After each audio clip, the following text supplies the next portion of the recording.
বীরভদ্রপুর খুব ছোট গ্রাম। মানচিত্রের নাম পর্যন্ত ঠিকমতো চিহ্নিত নেই। তবু আশপাশের সব গ্রাম এটাকে চেনে এক অদ্ভুত কারণে। এই গ্রামের দক্ষিণে আছে একটা পুরনো পুকুর। সবাই যাকে ডাকে কান্না কাটা পুকুর।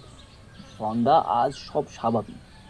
বাচ্চারা মাঠে ফুটবল খেলে, মহিলারা পুকুর ঘাটে কাপড় কাচে, পুরুষেরা হাট থেকে ফিরে চায়ের দোকানে বসে রাজনীতি আলোচনা করে। রাত ৮টা পেরোতে না পেরোতেই হঠাৎ যেন গোটা গ্রামে একটা অদৃশ্য নির্দেশ নেমে আসে। দরজা বন্ধ করো, জানালা আটকে দাও, আর দক্ষিণের দিকটা ভুলে যাও। ওই সময় পুকুরের দিক থেকে যে শব্দ আসে তাকে কান্না বলা যায়। আবার যায়ও না, শুকনো গলার হাহাকার নয়, আর পশুর ডাকও নয়। এটা যেন ঘন ভেজা কাদার ভেতর থেকে ফেটে ওঠা এক দীর্ঘশ্বাস, যা বুকের ভেতরে ঢুকে বরফের মতো ঠান্ডায় একটা লাইন কেটে যায়। গ্রামের বয়স্করা বলে এটা শুধু শব্দ নয়, এটা ক্ষুধা। ডাক্তার সমীর ঘোষ শহর কলকাতা থেকে সদ্য বদলি হয়ে এসেছে এই গ্রামে। মেডিকেল কলেজ ছাত্র জীবনে থেকে সে সব ধরনের ভূত প্রেত কুসংস্কারের হাস্যকর বলে শিখেছে। তার কাছে প্রত্যেকটা ঘটনা মানে সোজা তিনটে সম্ভাবনা: শরীর, নার্ভ অথবা মগজের সমস্যা। তাই প্রথম দিন চায়ের দোকানে যখন কান্নাকাটা পুকুরের কথা উঠল, সে আস্তে হাসল। ডাক্তার বাবু, শিয়ালের কান্না হলে আমরা চিনতে পারি, কান্না কাটা পুকুরের কান্না আর সব কান্নার থেকে আলাদা। আর ওই পুকুরে আর একটা জিনিস আলাদা, কি জিনিস? ওখানে মাটি দেহ নেয় না।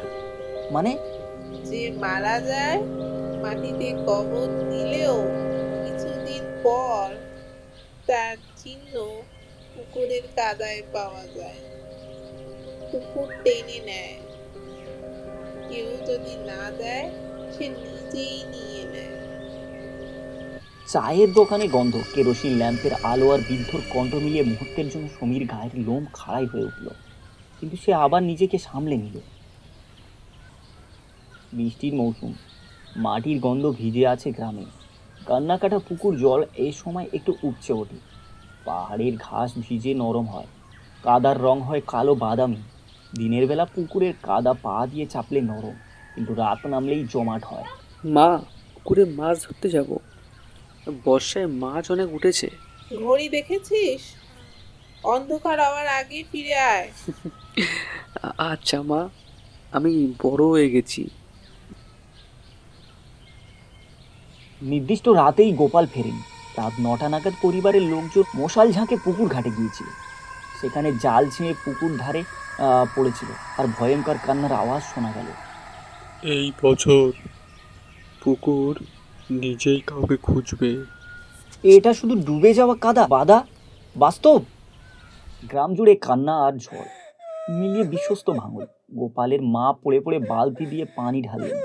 বাচ্চারা কাঁদছে, বৃদ্ধরা তুলসী তলায় প্রদীপ জ্বালালো। ওখানে মাটি দেহ নয়, কথাটা বারবার মনে পড়ছে। সে কিছু বলতে পারে না, কারণ বললেই তার পেশা সংকটের মধ্যে পড়ে যাবে। এটা শুধু গোপালের না, অনেকে পুকুর জেগে উঠেছে। এবার আরো মানুষ চাইবে। ডাক্তার সমীর চুপ করে দাঁড়িয়ে থাকে। নিজের ভিতরের হাতের ছবিটা আবার ভেসে ওঠে। জানালার উপরে কিছু কাদা মেশানো জল পড়তে শুরু করলো। দরজায় কেউ নখ দিয়ে আঁচড়েছে।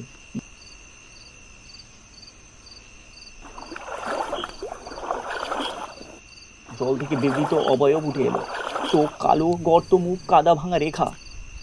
আমার রক্ত চাই, তোমরাই দিয়েছিলে আমাকে, বলে গেছ। কে তুমি?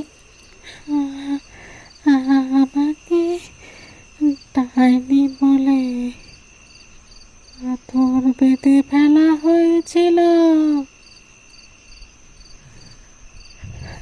আমার সন্তান জন্ম দিতে পারিনি আমি, তাই প্রতিবার একজন করে নি।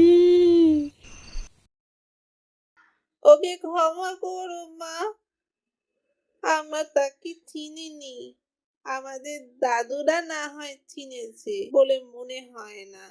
সত্যি গর্ভবতী নারীকে ডাইনি ভেবে মেরেছিল? হ্যাঁ, খুন পূর্ণিমার রাতে পাথর বেঁধে পুকুরে ফেলা হয়েছিল। বলা হয়েছিল আমার কান্না থামবে না। ডাক্তার সমীর পুকুরের মধ্যে হাঁটু পর্যন্ত নেমে গেলেন। জল গরম, নিচে আগুন জ্বলছে, কালো মুখ তার সামনে ভেসে উঠল। তুমি সমীর আমাকে অস্বীকার করেছিলে, মনে আছে? আর বলেছিলে আমার হ্যালুসিনেশন, তাই না?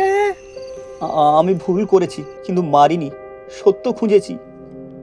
গ্রাম শান্ত, কেউ আগের মতো রাতে হাঁটার স্মরণ করতে পারছে না।